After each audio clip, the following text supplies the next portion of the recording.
Welcome to another episode of She Owns Success. I'm Antoinette, and I'm so glad that you joined me. In this episode, I am joined by Kristina Dipalo. Kristina is a creative strategist, iconoclast, and a voice that's really challenging how we think about identity, creativity, and self-expression. In this conversation, we dive into identity and authenticity, and really talk about what it means to design a life and a career that truly reflects who you are at your very core. Let's get into it.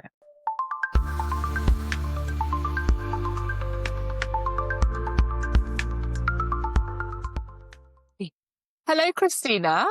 Hello, Antoinette. How are you? I'm very good, thank you. We're laughing for everybody who's listening because we've just had a very exciting experience with technology. So we've been talking, but now we've finally started the actual interview.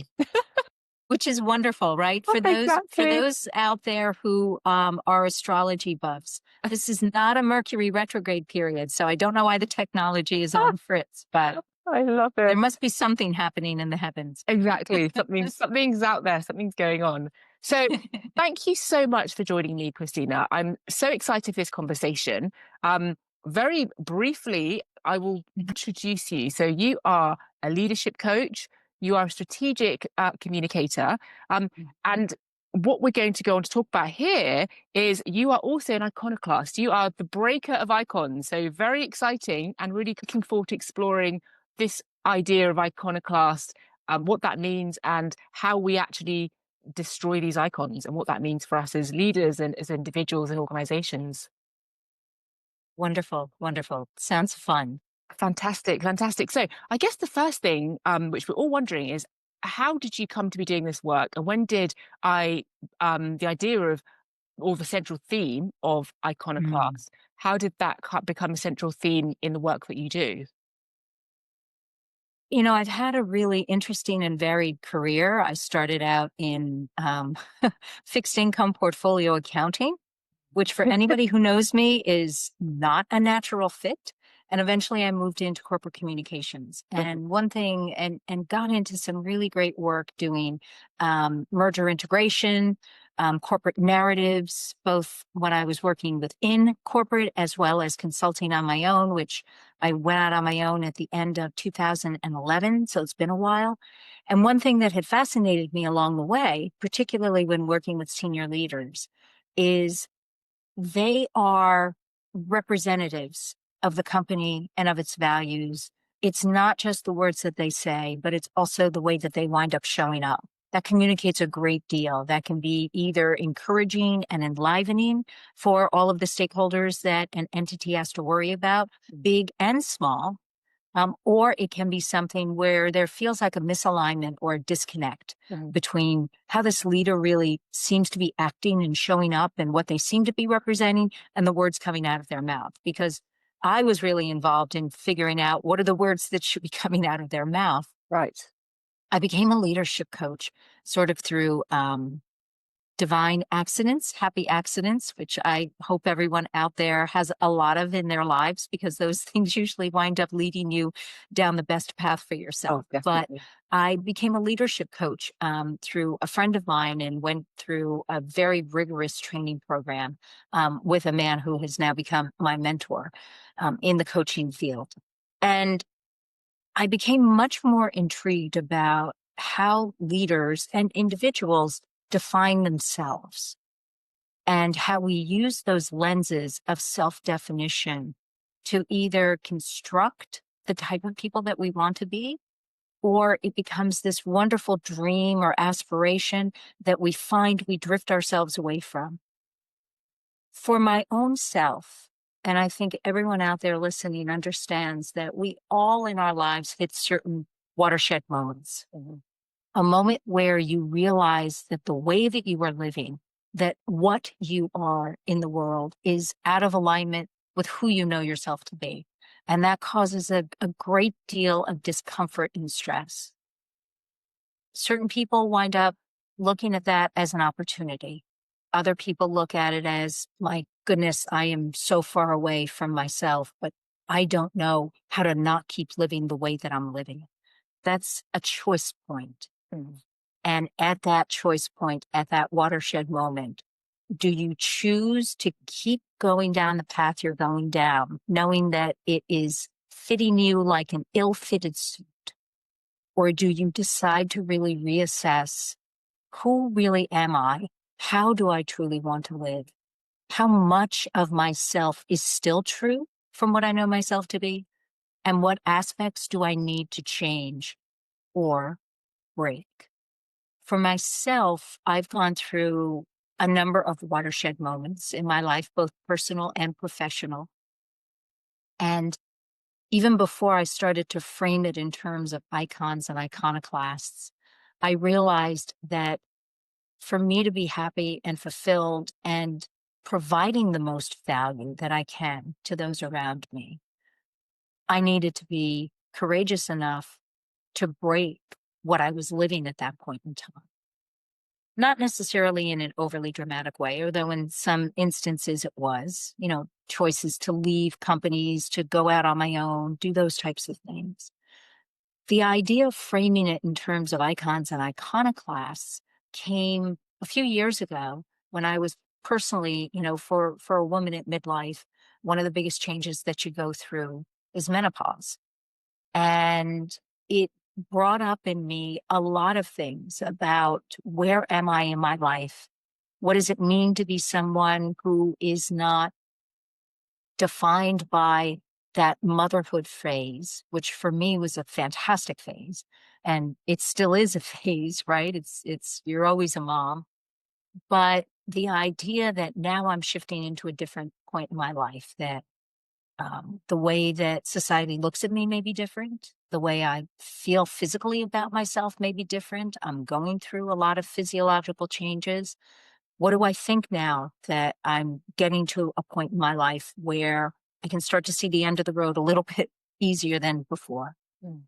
I started to think back and try and recapture that adventurous feeling of being a young person when everything was ahead of me. And think about, who were the people that I admired? Who were the people that I wanted to emulate? Who were the people who were my personal icons? For me, it was people like Debbie Harry and Shirley Chisholm, Billie Jean King, a congresswoman in New Jersey, where I grew up, named Millicent Fenwick, the late Millicent Fenwick. So I like talking about her because I want people to know who she was. She was quite an amazing woman. I realized that these people, along with my own self-discovery, created a blueprint for me. There were aspects of them that I wanted to embody. So I realized that kind of going back to that creative time in my life, at this point when I knew that my life in all different ways was changing, became a very freeing and enjoyable exercise for me. Instead of looking at, gee, well, what do I have ahead of me? Maybe all that I have ahead of me now is decline. It was an opportunity to redefine myself, to bring myself back to who I really knew that I wanted to be and who I knew myself to be. To do that, I had to become an iconoclast, which is literally a breaker of icons. So this concept of, are you really clear about how you're defining yourself? And is that self-definition lined up with the way that you're actually living? Became a way for me to kind of talk about how people, how businesses, how leaders deal with these watershed moments. Thank you so much. And yes, because you're working with both individuals, leaders, as well as organizations on this. So That's right. really looking forward to exploring both aspects and both sides of it, from the individual and the organizational perspective. So I guess it's clear to say that a lot of us, as you mentioned, we have this disconnect where between the person we are today kind of versus the person that we feel called to become. And yet so many of us, although we feel that call, we also feel really stuck. What are kind of some of the stories or beliefs or I guess labels that kind of, do you find that people tend to cling on to that keep them stuck for so long and makes it harder for them to let go? I think the first thing is, how can I become something different than I have been? What is it going to cost me? I can't do that. It's going to shake up how my children think of me. I can't do that because I've been on the C-suite track. for decades. Maybe I don't want that anymore, but gee, that's who I am, right? That's who others see me to be. So therefore, I guess I'm going to take their definition. There's a great deal of fear and uncertainty in saying, this is not working for me anymore. I've got to make some breaks here. That's really what holds people back. The labels that we allow to be put on ourselves. And usually it happens when we're not paying any attention at all. We're going through the day to day, and you make these little compromises, right? Well, this job really sounds interesting, but, it's not in the industry that I'm interested in, but, I got to pay my rent. I have to eat. So it'll work itself out. Or I'm in a relationship and it feels good. We have a lot of friends and we do a lot of things together, but, it's not quite as connected as I want to be, as I know I need within a relationship. But, but I'll keep going because you can't have everything, right? So it's good enough. And we find ourselves then defined by these little compromises that we've made along the way, until the weight of those compromises just becomes too heavy to carry. That's when you have that watershed moment. That's when the distress of everything that's been building up becomes most evident. Thank you so much. And you leads me beautifully into kind of the next, one of the things that you raised in terms of in my mind was this idea that it's unconscious, or it's within our subconscious that this is happening. How do you kind of help people to kind of become aware of who they are at the core versus, okay, this is a pattern or this is some identity that you're actually attached to? Because I think if you've had this or been this way for such a long time, I can imagine it can become almost kind of confusing as to, especially if it's serving you, right? Because these identities, they do serve us in some way. So how do you help people to get clear on what's their true core, their authentic self versus these are just identities? Antoinette, it reminds me of in the coaching modality that I follow that I've been taught and I believe in. It all comes down to asking powerful questions. So the first question that I would have for someone who comes to me and is in that watershed moment and not really sure who they are, is first asking them, who do you remember yourself being?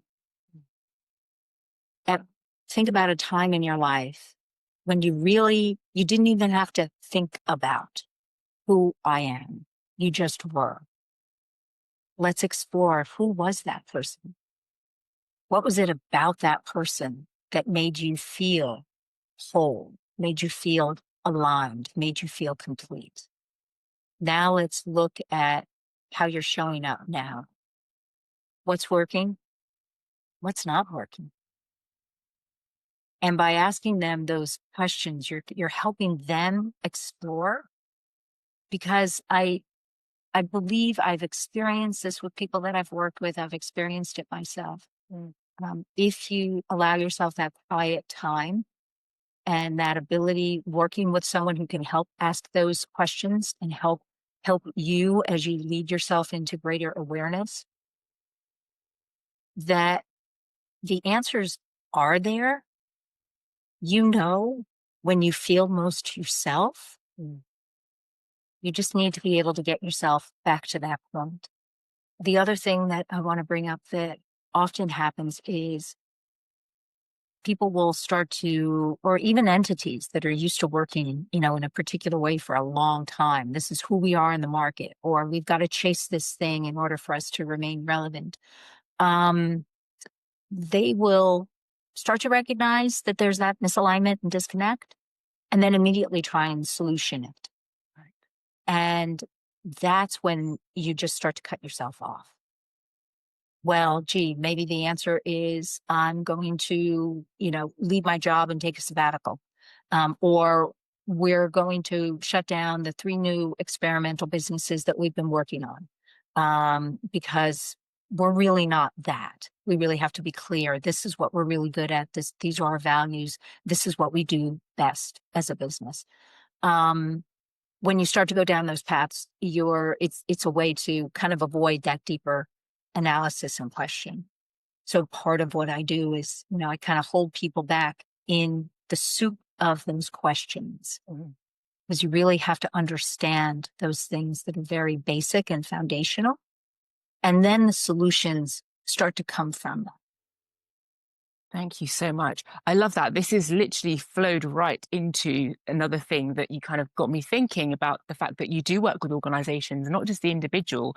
And the idea of identities, our identities, it's not just a personal thing, they're relational, and it's how we're interacting with everything that's around us, and they're systemic. So what are your thoughts and experiences? What have you experienced in terms of identities from an institutional and organizational perspective? Because, and I'll go on to it in a minute, but it makes me think about brands and how do organizational or institutional identities impact and affect the identities then of the teams and of the leaders within them? First, I want to, because we were talking about icons earlier, I want to define what an icon is. An icon is not a celebrity or a sports figure or a historical figure, although those people are icons. An icon, back to the Greek word ikon, it's a representation. Think of it as a shortcut to meaning. So we think about, we use icons in our technology all the time, right? That little, YouTube TV representation, right? That's a shortcut. You see that image and you're like, boom, okay, now I know what I'm going to get. So very much like brands that you mentioned, Antoinette, which effectively a brand is just a promise. It represents a promise. We all, whether it's an institution or an individual, we are all representing things. We are all in some ways icons, and people read us as icons, even though we don't necessarily use that language readily. But I think there's a couple of examples, organizational examples that I want to bring up.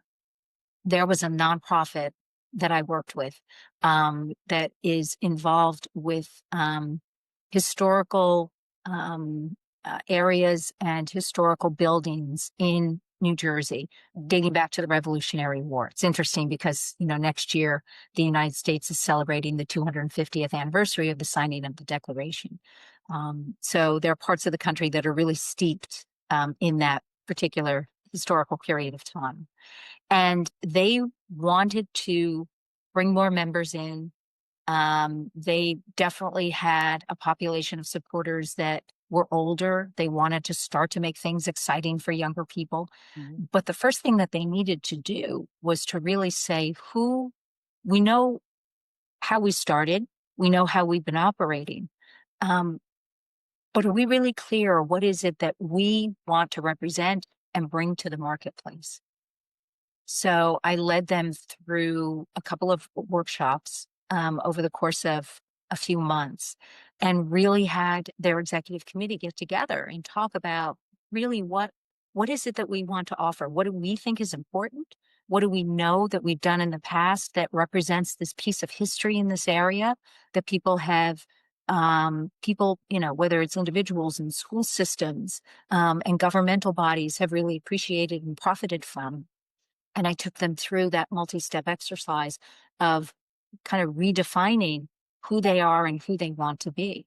It's close to vision and mission work, but it's not exactly that. It's almost like that precursor step. Before you really start to codify things, are you very, very clear on who you are and what you want to represent? And the group wound up saying, we're getting into some areas that actually are not really germane to who we are and what we want to represent. So it's not just that philosophical exercise. It actually, if you allow it to play an alignment role throughout your organization, can help with decision making as well.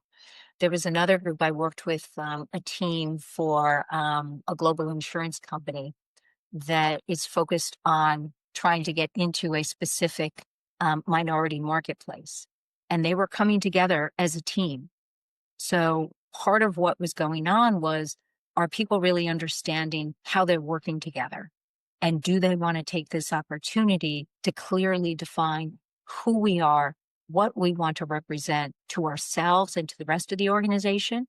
And then the follow-on was, all right, what are the behaviors? What are the commitments that we want to make to each other so that we're able to fulfill this goal, this identity that we want to be for the organization and for the customers the organization services. Mm-hmm. Okay. No, that makes sense. And you're right. So that is actually, I'm really pleased that you laid out actually what we mean when we say icon, because yeah, as you say, it's easy for us to slip into these thoughts of celebrities and all of these sorts of things. So that's really valuable. Um, so then I guess to continue on this piece around the fact that the organizations and the teams that you've worked with, they've kind of sat down and they've worked through, as you say, these exercises to really understand who they are. How does, obviously that involves, there's kind of language and all of that stuff, and then that carries through in terms of how they're operating. I guess the question I'm asking is, let's say this is an organization that it's long-standing, like you mentioned, and it's been around for a long time. And let's say the team is well established. How does this organizational identity impact the leadership or individual identities within that organization? And the reason to ask that question is, let's say there's some change that's needing to happen from, say, an individual perspective, say within for one of the leaders within that organization. How do they kind of balance that? Okay, this is the identity of the organization. We've got to have that continuity, but yet I'm evolving and I need to evolve as a leader within that context. How does that kind of play out? That is a great question. That's a really juicy question, right? So if I'm understanding fully, let's say that there's a leader that is going through some type of development, that whether they're getting external coaching or how do they remain aligned with the organization as they're going through these changes? Yes. Well, the first question is, can they remain aligned with the organization? Right? Which may not be the first question to ask, but it's a very important question. So as this individual is developing, let's say that their span of control now is increasing, and they need to get much, much better at delegation. If the organization is putting a premium on their ability to delegate better, well, it's not necessarily difficult for them to figure out what are the steps in order for me to delegate better. But that deeper alignment comes from, what is it about delegation that maybe I haven't been comfortable with, which is why I'm getting, this additional coaching or career development in order to grow into that. How do I make sure that I've always been aligned with the company's mission and its vision, with our personality, our identity, in how that plays out in the business objectives that I have, how I've led my teams, but now I need to lead my teams in a different way. Yeah. So am I able to stretch that definition of alignment within myself to accommodate the fact that I need a new skill set? I need to figure out, maybe if I haven't been comfortable with delegation, why I'm uncomfortable with delegation, how I see my value to the organization. Maybe I see it as someone who was involved with every little thing. Now I'm being called on to redefine my value to the organization as someone who leads groups that are doing all of this, finite kind of work. Am I able to stretch that far? And once I have that sense of what my own boundaries are and how much I'm able to stretch and grow within them, how do I take this newly defined leader and realigning, remain in alignment with what the organization needs and what it represents and how I'm being called on to show up? Thank you so much. That was really fantastic detail. And is there ever a time when, as you said, the first question is, can they remain aligned? Are there times when they find that actually, for whatever reason, it's not possible? Because I guess one of the other things that comes to mind is, what sorts of resistance? Because from an individual perspective, I guess we understand that this identity shifting is a challenging thing, right? Hence why we have this dissonance. Otherwise, everybody would just be the person they wanted to be tomorrow. That's From an right. organizational perspective, is it similar? Have you gone into organizations, or can you give us an example of when some of the challenges you find or resistance that you find within organizations where they're saying they want to have this shift or they want to make this change or transformation or evolution, but at the same time, there's some kind of clinging to some of what's old and true of the organization? I've seen it happen a lot. I've done over the years a lot of merger integration work on the strategic communication side.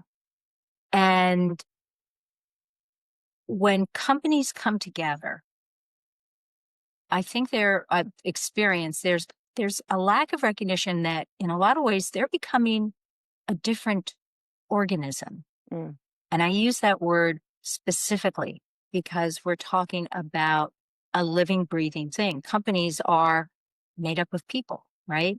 Companies make decisions that might be wise or unwise in the same way that people do, right? When two cultures come together, cultures are just populated by individuals. And when these things happen, they can show weaknesses and strengths from both sides.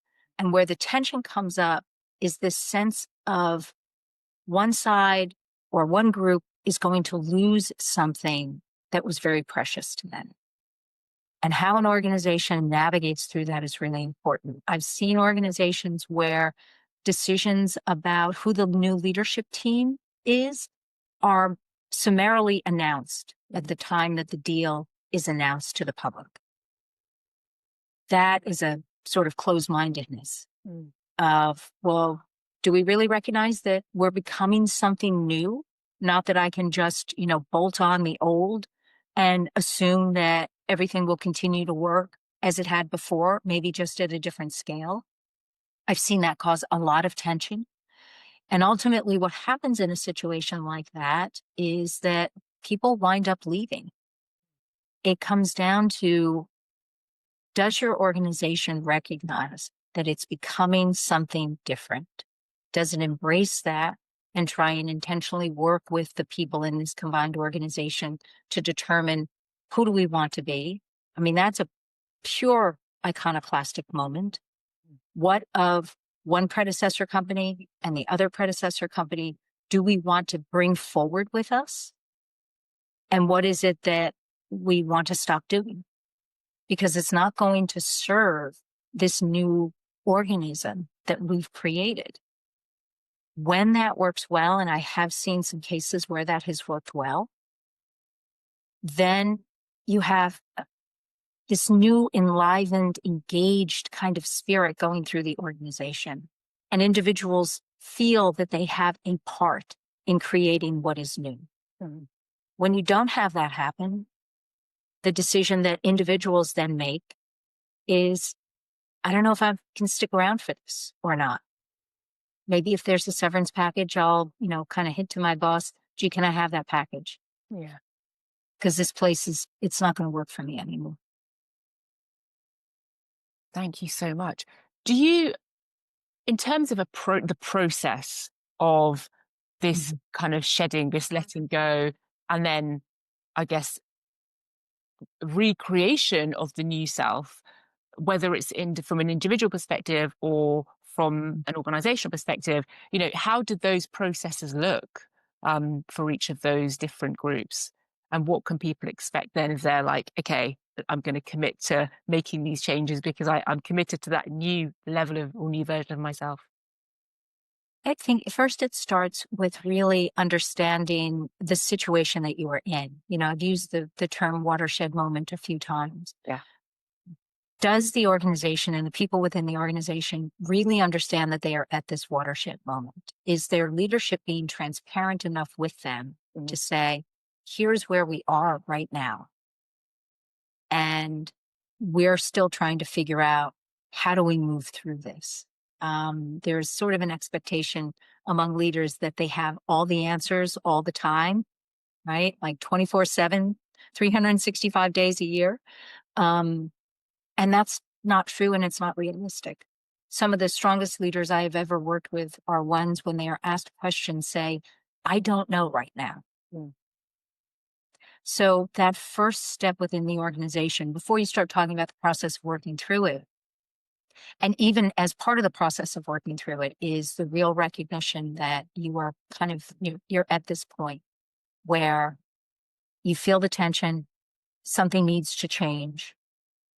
We understand why the tension exists, and we're transparent about it.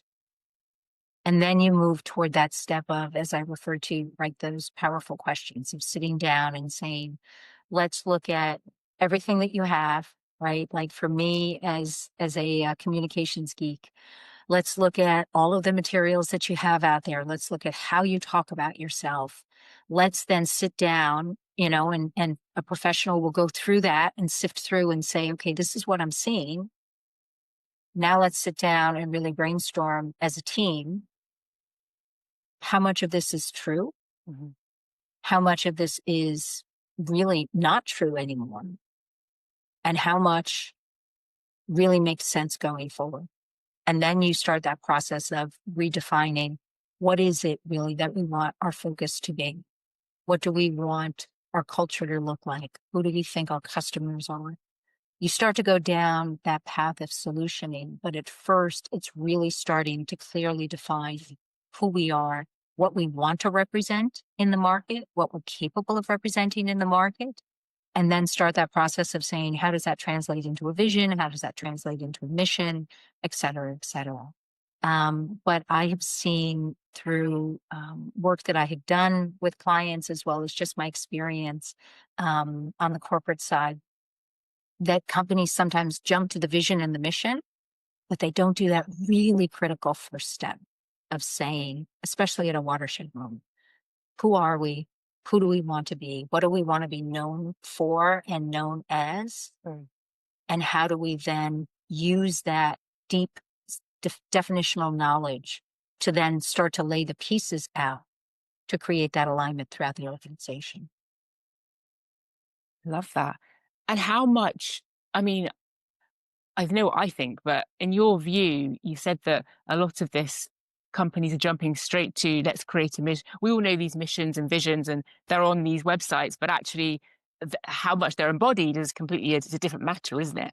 Mm-hmm. um, Very much. and Yeah. do you think that that's because exactly of that reason that people are jumping to write those things and to create those things without that kind of foundational piece? Yes. The companies that do it really well take their time Mm. to figure it out. The luxury of time is really not a luxury. The pressure that senior leaders can feel to have an answer. You have to have an answer. Why don't you have an answer right now? Or you guys went away for a week to Vail, Colorado, and you had this very fancy offsite and everyone had a really good time. Now, okay, now show us the profit, So, yeah. right? You wouldn't, if you had a very close personal friend and they were going through a really difficult period, let's say they were going through a difficult divorce, or they had health issues or things like that. Would you say to them, let's go away for a weekend? We'll have some fun. We'll do a lot of talking. I'm here for you. And at the end of the weekend, you're going to have decisions as to what you're going to do from now on. Like, you wouldn't do that, because you know that process has to go at a pace that is appropriate for the situation that somebody is in. So it's the same thing here. Why wouldn't it be the same thing here? That's what I would love to challenge companies with. Why does it have to be really fast? And I understand there are market concerns and you've got to keep making your revenue and all of these factors from the outside. All of that is true. Just like your friend who's going through a horrible divorce. They still may have children to raise. They still may have a job that they have to get up and go to every day, right? They can't stop the world. That's not what I'm advocating. But you do have to afford yourself some space to think through these big issues and these big ideas, give them their due, because then what you wind up doing with them is going to resonate and it's going to stick. It's going to have true lasting impact. Love that.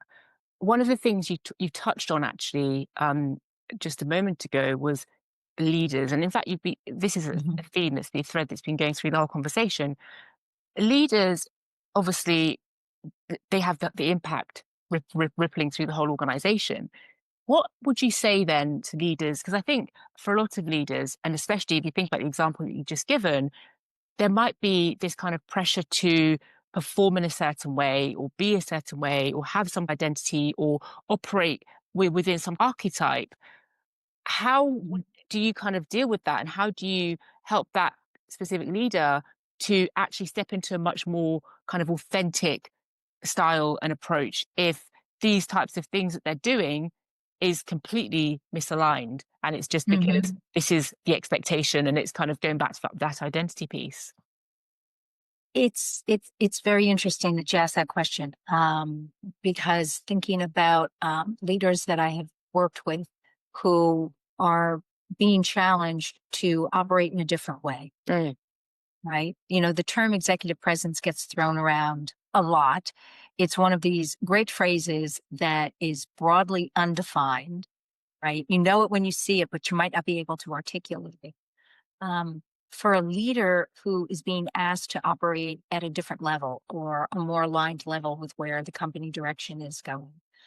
First, it's trying to understand, what does that definition mean to them? mm, How would they see themselves stepping into that space? And some people might not be able to answer that question though, because they haven't really thought about it. They've followed, as you've intimated in your question, they have kind of followed along what they think was been expected of them for years and years and years. They haven't even pondered the question themselves. Who am I? How do I want to act as a senior leader in the organization? Because is there really anything that prevents one person from leading in one way versus another person leading in a different way? We know the difference between good leaders and bad leaders, of course, right? Those characteristics and behaviors.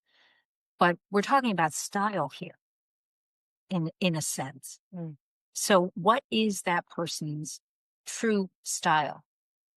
How do they feel most comfortable leading? What is it that when they envision themselves in that more elevated role, what does that look like? That's part of what the work with a particular leader would be, Mm. giving them the freedom to define what it looks like. Definitely, definitely. And what are some of the kind of benefits and shifts that you've seen with clients that you've worked with, where perhaps, they were trapped in these identities and then they maybe had that resistance and then they've had that breakthrough? What have you seen to be Yeah. kind of some of the benefits of it? When you see the breakthrough, it really it's great. Like you're just, I find I'm so happy for that person Mm, that they have done the work, because, make no mistake, as a coach, you're guiding, but it's the person that you're working with who's really they're doing the heavy work. mm, Um, I think of an example of someone who was working for a company that was acquired by a much larger entity, Latin American based. The company was US based originally, mm, and the acquirer is Latin American based. And there was a lot of uncertainty as to what was going to happen to this person's group and the work that they were doing. So we talked a lot about, well, how can you, as a leader, advocate for your team and advocate for your work and influence, because the acquiring company doesn't have this particular capability. How can you influence their understanding of it? And then ultimately have a real hand in how it gets set up and then moved forward in the combined organization. And what was really great about the work that he and I did was he started to think of, all right, how, not just how do I talk about what my team does? How do I advocate specifically for the work, which he had done before in the old organization? But how do I figure out, who do I need to influence now? Who might be really interested in what we do? Who has a voice in the new company so that they can help push this forward? Because ultimately, he wanted to protect the work of his team, mm. and he wanted them to be able to be integrated into the new organization. So it required him to think about opening the lens of the spaces that he could lead in. And once he did that, there were then a series of meetings that were happening with the new organization where he was able to participate and to continue to participate even more. And it wound up ensuring that his team, they got integrated into another group, but ultimately they wound up going on and their work wound up continuing, which is, really one of the things that he wanted to figure out from the start of our engagement together. I love that. That just shows the kind of the power of the work that you're doing and kind of the impact that it can have across all aspects of what you're doing in terms of as the person who's then being able to make that shift. One of the things that came to mind when you were describing that scenario actually was that if you're working with somebody who is going through this process of shifting into that new gear, and they are they've got stakeholders, they're leading up across all the different, they've got all the different teams and all of those things. And let's say another thing that's happening is there was one expectation of their team, but actually now their team is going into shifting to a slightly different realm in terms of their Mhm, responsibilities or their mhm, focus. Then we have this mirror thing where as we change and as we evolve, it's how people meet that and how people meet that evolution. Because some people still expect you to operate in the way that you did before because it served them, because it was like, well, I came to you for this and it was all smooth and it was perfect. And now you're telling me your team's not doing this or you're not doing that or whatever it might be. How do people kind of handle those sorts of um, mhm. resistances, let's say, as you kind of go Yeah. through that process of shifting? It can be clumsy. It depends on the situation you're in.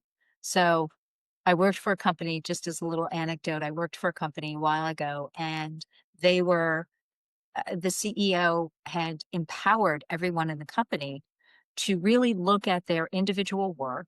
Mm, He trusted that they knew what was important in their job remit and what were things that had sort of been, attached on like, barnacles on the hull of a ship, right? That just sort of glommed on and were taking up time and effort and resource and focus away from the work that really was central and was going to move the company. So he empowered everyone to stop doing some of that work. The interesting thing was, in some cases, the work that someone felt empowered to no longer do was something that a leader 2 levels up from them really, really wanted. They didn't understand why they weren't getting this report anymore. And this person 2 levels down said, well, the CEO said, do what really is central and important. But, sometimes you have a situation where in your immediate realm, mm, not, 6 or 7 levels above you, but maybe 1 or 2 levels above you, suddenly doesn't like that idea and they're not going to be supportive of. mhm, So, what really is important when you try and make that shift, no matter where you are in the organization, there's 2 things. First, there's transparency. I'm going to be making this change. I'm being asked to make this change by the organization. And this is how it's going to happen. And here are some of the impacts of it. mhm, And the organization will figure out if that report, like in the example I just gave, is really that important. Because if it's really that important, they'll find a way to be able to get it done, right? Probably in a more efficient way than before. So transparency is sort of the burden of the person who is going through the change, but it's very important. People know what's going to be changing and where you're going and why. But the other thing is, how do you align your work with the greater value for the organization? That becomes a very difficult thing to kind of argue against. mm, My job is focused on, for example, ensuring that we close our books every quarter as quickly as possible, as comprehensively as possible, and as cleanly as possible. So these 2 tasks that I've been doing are taking my time away. I might be able to close these books half a day or a day earlier than before, or with a higher percentage of accuracy than before. That clearly is providing greater value to the organization. mm.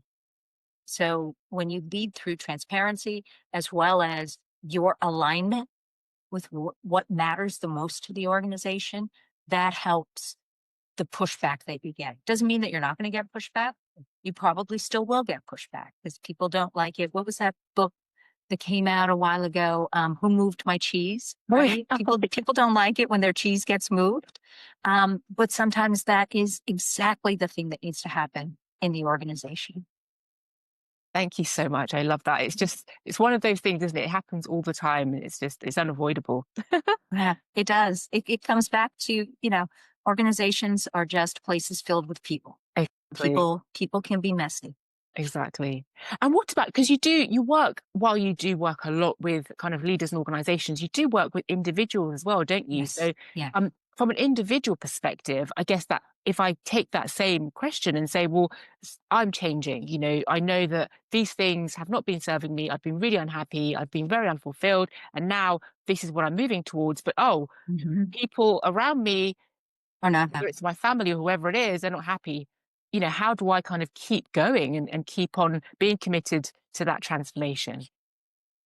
I talk about there are two aspects in becoming an iconoclast Mm, that are two elements that are very important to keep in mind. It's courage and faith. So courage, because if you are making those changes and you know it's going to upset people and shake things up, you need a lot of courage in order to, fully make those changes, to keep going forward with it.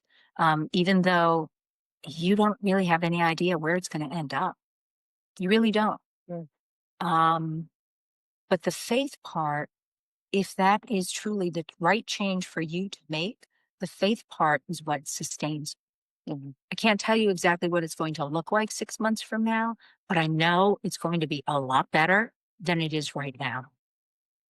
And there's a certain, depending on the relationship that you're upsetting, there's a certain level of grace that you need to be able to display. So if you're making a change that's going to be very upsetting to your children, for example, you want to make sure that you still maintain those relationships. That's really important. Um, but can you allow yourself to give them grace that they need some time to understand? They need to have those open doors to ask a lot of questions. They may need to go off and say, gee, I don't like the direction that my parent is taking, but ultimately give them space to reconnect with the fact that they love their parent. And so as their parent changes, they need to figure out how do they adjust to the change. You, as the person changing in that scenario, you don't want to no longer have a relationship with your children. Of course not. Um, However, you need to accept the fact that there may be a little pause, right? There may be a little separation, a little coldness. But if you keep reaching out, if you keep letting them know that you're there, if you keep helping them understand what the change is about, and the fact that you are more aligned with who you are more yourself, you are in a better place, it's going to wind up working out in the long run. It's not a guarantee. Family dynamics can be tricky. But in general, good, strong, healthy relationships wind up being able to weather change. Now, if it is a sometime friend who is not happy that suddenly you decided to run for town council in a political party whose views they don't agree with, and suddenly that creates that big break, are you going to stop doing what you feel is really best because that sometime friend is not happy with the choice you've made? Mm. Probably not. I would submit that you shouldn't. If that is the position that, if that's the direction you feel you really need to take, then you need to take that direction. So there will be potentially some loss, Mm. but the faith part lets you know that if it is the right type of change, the right level of change, you will wind up being exactly where you will be most fulfilled. I love that. And it makes that journey completely worthwhile ultimately. I love that. So I guess, as we kind of wrap up, in your own experience then, what Mhm. identities, or can you give us one glimpse of an identity that you had to kind of let go of that was particularly challenging and you clung to? I did, for the longest time professionally. I was loving the work that I was doing in corporate communications. I had a lot of different jobs. I was very lucky. I mentioned happy accidents earlier. There have been a lot of happy accidents where I was able to move from one industry to the next and one job role to the next, and working for a company that started to go through, that was acquired by a competitor. So that kind of got me into the merger integration kind of space, those early experiences. It was great. Um, but I had always envisioned that I would stay within the confines of corporate, that I would work until my late 50s, early 60s, that I would move up as high as I could, right? If I could get to that chief communications officer, fabulous, right? That would be like the capstone. And I realized with one of my employers, and it wasn't specific to the employer, it was more specific to where I was at that point. I just thought, I don't know if I want that job anymore. I had always thought that, that would be my capstone. That was how I sort of constructed my career ladder of happy accidents. But now I don't know if I want that. And I bandied about the idea of going out on my own for about a 3-year period of time, because I thought, yeah, it sounds really great, but it's really different. I don't know if I can do it well. But I couldn't quiet that voice within me that said, you're not going to be happy staying in the corporate environment much longer. Where you are right now, it fit you 5 years ago, 10 years ago. You're starting to change, and it's not going to fit you anymore. And so I made a decision. There was an opportunity for me to be able to leave as a company was restructuring with a package. I kind of gave it, one more try. Maybe there could be a different role in the organization. It didn't wind up lining up ultimately with what I knew I would have wanted to make me stay. And I went out, and I have not regretted that decision. Even though you give up the benefit perks, you give up the steady paycheck, right? You give up the sense of being part of an organization. But I knew for me it wasn't the right choice. So I had to kind of say that definition, it's not working anymore. Now, there were aspects of how I operated, the kinds of work I did, the kind of focus that I put on my clients, the great interest I had in understanding the business more broadly, being able to, work as a business person who brings a discipline to bear versus here I have my discipline and you can plop it anywhere. All of those things I brought forward with me. Those were the foundational things. But the other aspects, the other labels, it was just better to let them go. I love it. And was there how did you feel? Because how I think there's always perhaps a level of mourning as you kind of let go of these labels. Mhm. Even if you know that what you're moving on to is what you truly want, there's always a kind of period, however long or short, of mourning. Absolutely, because, as I mentioned earlier, Yeah. you have a period of time where you don't know exactly where things are going to land. Mm, You really don't.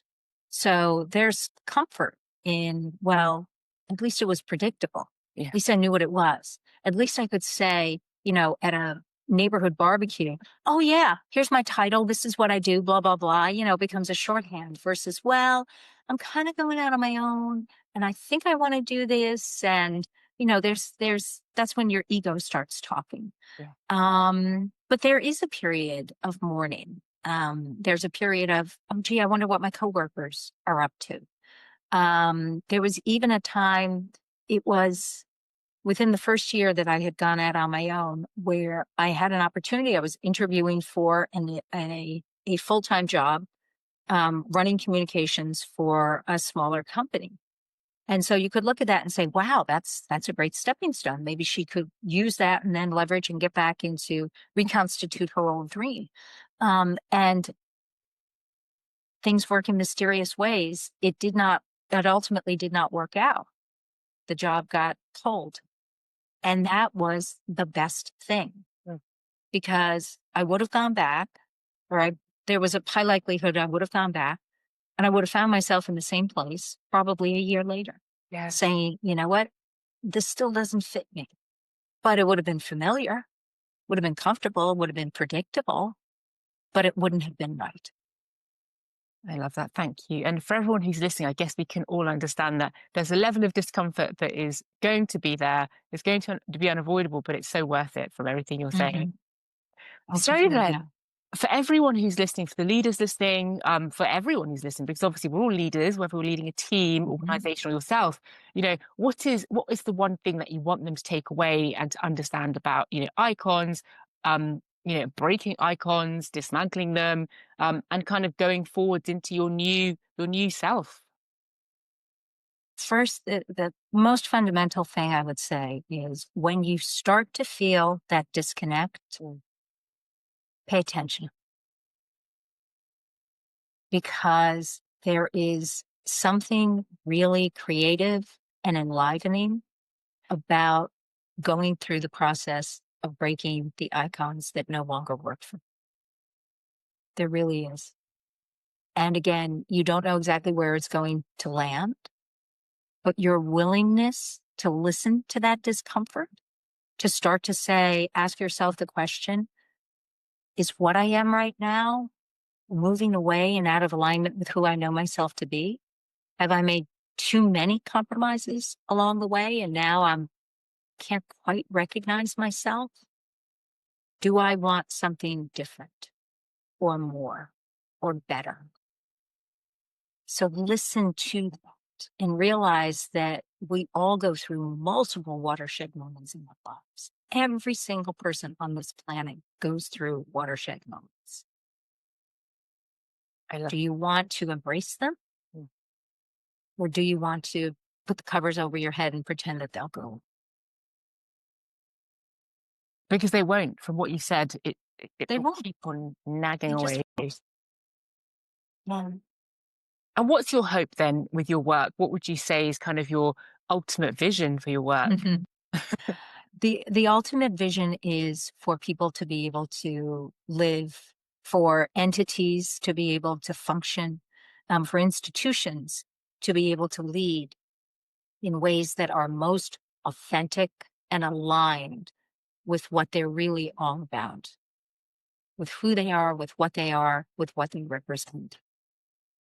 Thank you so much. So for anyone who's listening, whether, they are a leader in an organization and thinking, we need this, we definitely need to kind of go through this shift ourselves, or at least this analysis, or somebody who is wanting kind of support to work through that process themselves, how can we get in contact with you? What's the best way? So you can get in contact with me through LinkedIn.